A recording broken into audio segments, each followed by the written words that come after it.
Hey guys, it's Nathan from Arms of Ilum. Those of you with young kids probably know that as parents, it's our job to maximize the destructive capability of our kids, right? Oh, no? Oh, okay. Well, apparently I'm doing this wrong because I just completed this Saberforge Chosen Shoto for my 2-year-old.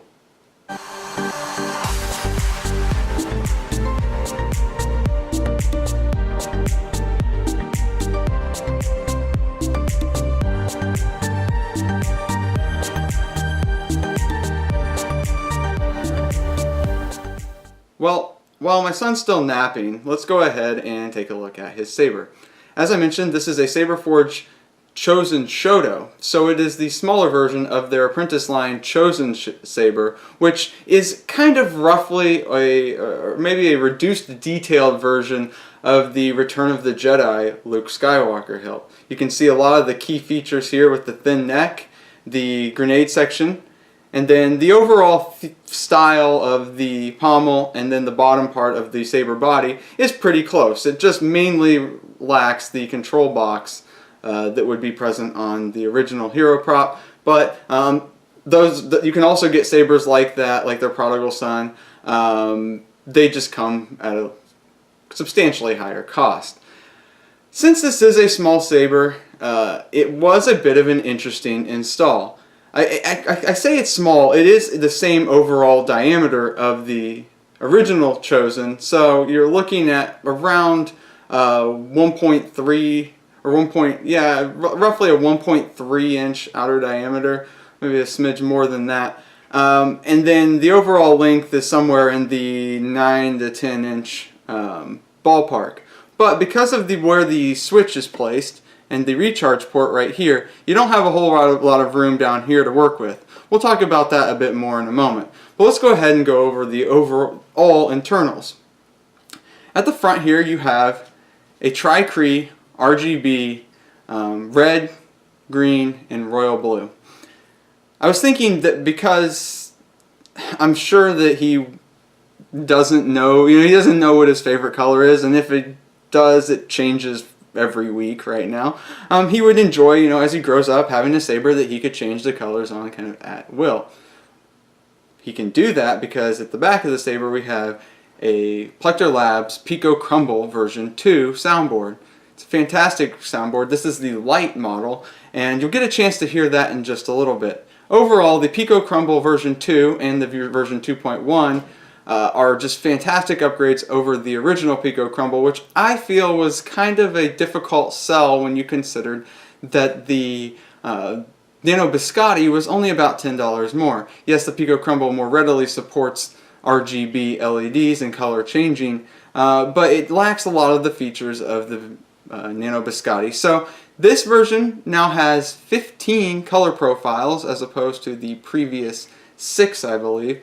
And it also has 4 swings and 4 clash sounds rather than the 2 that we had previously. So a major upgrade in terms of overall functionality, and it makes the product a whole lot more compelling. Before we get into all of the internals, you can see that there's a 12mm AV switch here and a 2.1mm panel mount recharge port that I've installed there. That's because I really frankly don't want to be opening this saber up a whole lot. Yeah, you could probably somehow squeeze a removable battery into one of these, but putting the recharge port on the outside means I can just plug it into the wall when he runs down the battery, and I don't really have to worry about anything else. This doesn't have an SD card or anything. It's just pretty well ready to play as it is.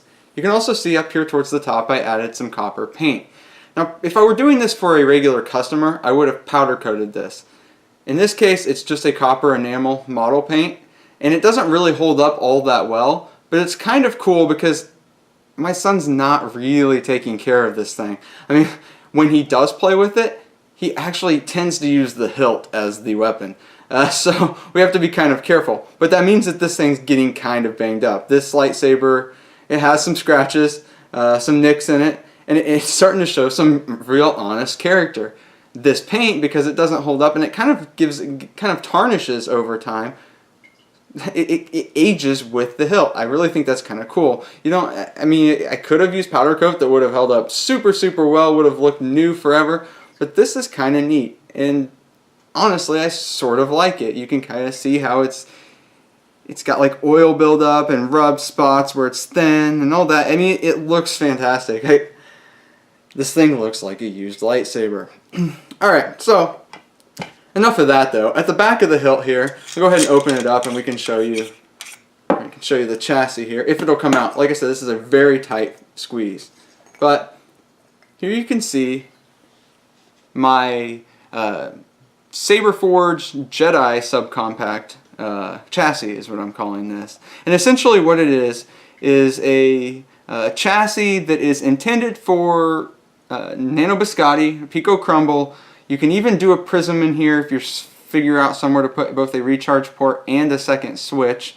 It will technically fit, although it is not recommended for this chassis just because you won't have a whole lot of length for access to your SD card. It can be done. But here we have the Pico Crumble version 2 sitting on the Jedi Subcompact chassis. And the chassis is originally designed for an 18350 battery. Here I've gone ahead and just allowed the battery to extend a little bit past the end of the chassis, and we're doing an 18500 for a little bit extra runtime. I believe this is a 2000 milliamp hour battery. I rewrapped it and then I also put some electrical tape on it, so I can't remember. Oops. And then at the back here we have the 28mm bass speaker. This is just a plain old Veco bass speaker. This is before I started to put the Saber Essentials units in my hilt. So, like I said, this was done several months ago at this point, probably almost a year ago to be honest, but I just haven't done a video, haven't had time, and really just kind of forgot about it to be honest. So, here you are. This short chassis is still a rather tight fit into the hilt. I can only go about that far before I start to meet some serious resistance because of all the cables bunching up, or all the wires bunching up right here behind the recharge port. But in order to get it all the way in, you just use the pommel, screw it in, tighten it down, and everything is very snug. No rattle in there at all, just a perfect overall fit, and we don't have to worry about shimming the chassis or really anything, any false swings, false clash or anything. It is in there perfectly. And so I'm quite happy with that. Just wish that I could fit a longer chassis in here for more soundboard flexibility for those of you guys who own these. Alright, let's go ahead and check out some of those sounds.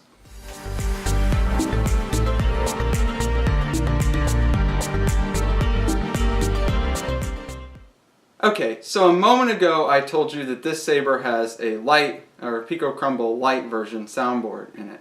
That's actually not true. This is the dark model. I guess, you know, when you do a video several months after you actually build the hilt, you tend to forget those kinds of details. But then when I was thinking about it, kind of adjusting some things for this video, I started to wonder, didn't I actually put a dark version in this? And there's a reason for that. You see, the dark version has deeper hum, more aggressive swings. It's just a more interesting sound to me. And now I know I do prefer Sith hilts and Sith characters, so I am a little bit biased, but this is the dark version, and I don't think it's necessarily out of place on a light side hilt. It's just a more aggressive, a fuller sound, I think, than the light model. Both are great boards. I don't think anybody's going to be disappointed if they were to receive either one of them. But, you know, I like the dark one, so here we are. The blade that this one normally wears is this cut down Ultra Saber's mid-grade blade.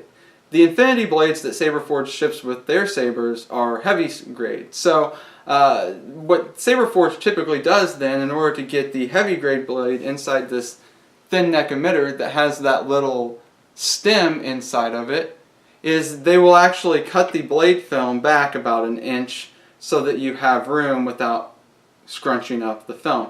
Since this is a mid-grade blade and has a thinner wall, I don't have to do that at all. I could just chop it off and it's ready to go. Now the film does slide around a little bit, and when you pop it, the blade off the saber, the film will come out a little bit. You just got to push it back in, and it works really, really well. It's a lighter blade, so I don't have to worry about my son really going Paul Bunyan on people with it.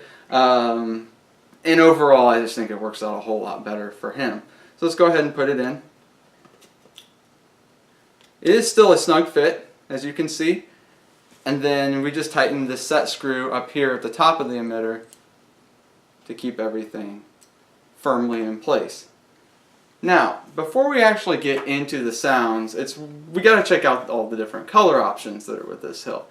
If we were to turn the saber on, we would have to wait for 5 minutes after deactivating it to get to the color menu again. Of course, I could go ahead and put a kill key into the recharge port and then get to it that way, but these Pico Crumble boards aren't necessarily made to be as easily color changing as something like a Prism.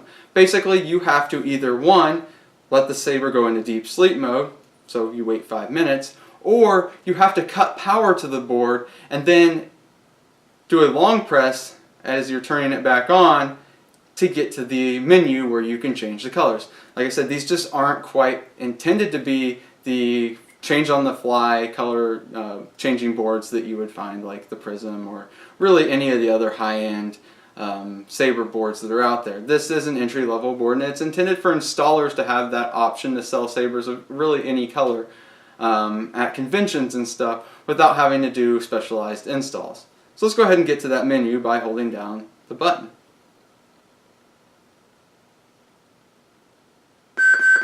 After holding it down for an extended period of time, you can see that it beeps several times, and now we're in the color changing menu. I know that when you're watching this back on video, it's very difficult to see the actual colors of the sabers, so I'll do my best to describe them to you, and we can maybe even hold them up against the backdrop here. But as you can see, this is a light greenish blue, kind of an aqua color. That's the default right now because I changed it for him, and I like this color. So this is the color that I've got kind of set as the default right now. Another press, we go to the sky blue. This is a light blue, darkening up the blue a little bit there. And here I believe we are at our royal blue. Now we're moving towards a lavender, a pink, a hot pink, and there's our red. And each time you get to one of the plain die, you hear a slightly louder or slightly different beep. So if you notice with the red, it made kind of a beep instead of a beep.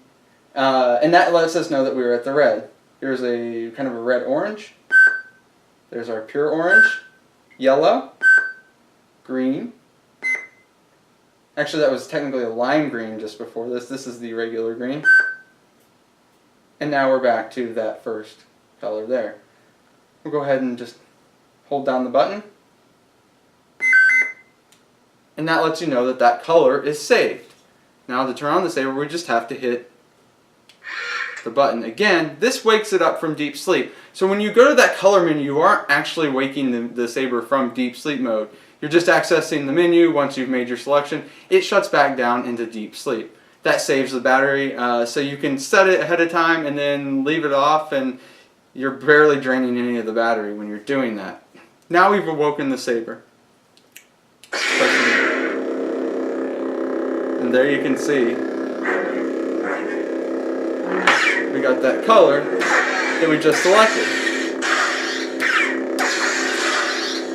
And you can hear with this dark side board a very deep hum. It is much deeper, a little bit less stable than the light side, which I think works really well with the flicker. It's almost exactly the same frequency of that rumble and the flicker of the blade. You can hear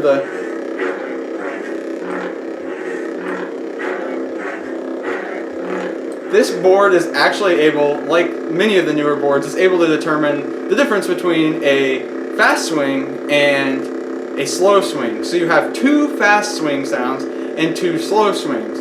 That's how you get to your 4 swings. The same goes for the clashes. You have 2 hard clashes and 2 softer clashes. So there we have, those are our softer.